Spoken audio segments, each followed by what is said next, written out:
Hello everyone, I'm Rakshit Pai and today I'll talk about one such company which is known for its online facility for commodity derivatives transactions. Yep, I'm talking about Multi Commodity Exchange of India Limited. Is it worth investing?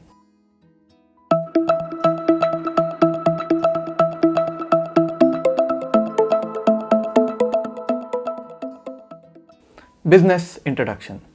The Multi Commodity Exchange of India Limited is India's first listed exchange.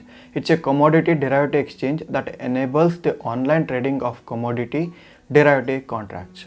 The exchange, which began operation in November 2003, is governed by the SEBI.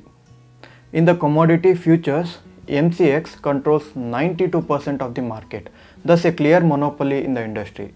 MCX supports the Indian commodity market ecosystem by providing fair price, discovery and risk management. The exchange platform facilitates the trading of variety of commodities across the segments. Among them are bullion, energy, metals and agricultural commodities. The exchange has established a strategic connection with a number of other international exchanges as well as other Indian and international trade organizations. The company has a nationwide footprint with 620 members, 48,427 authorized personnels and 4.25 crore terminals connected via various means of connectivity including computer to computer link, that is CTCL, internet-based trading and wireless trading, which are spread across 1000 cities and towns in India. Overall, MCX has 69.86 lakh in unique client code UCC. Financial information. MCX is currently trading at a price to earnings multiple of 45x.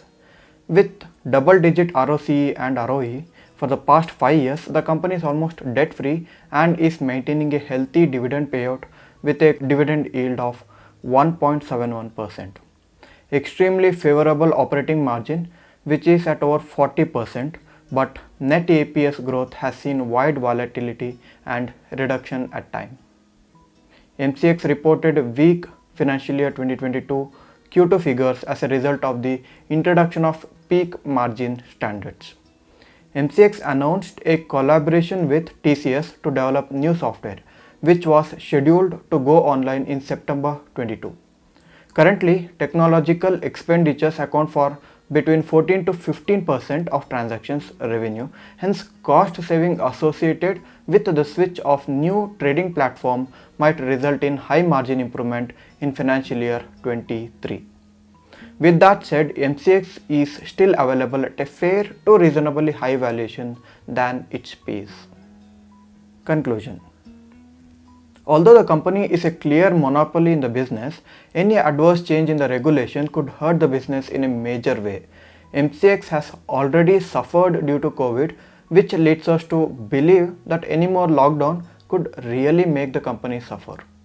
Volatility is something the company can wave off, but extreme dependency on a few commodities such as gold, silver, crude oil, zinc and copper, which accounts for close to 70% of the volume, is worrisome.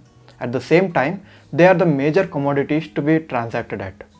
And if we see a commodity boom in India, MCX will be at the forefront to monetize its established channels. Overall, I'll give a 6 out of 10 rating and the company is not in my watch list. That's it for today. Thank you for watching.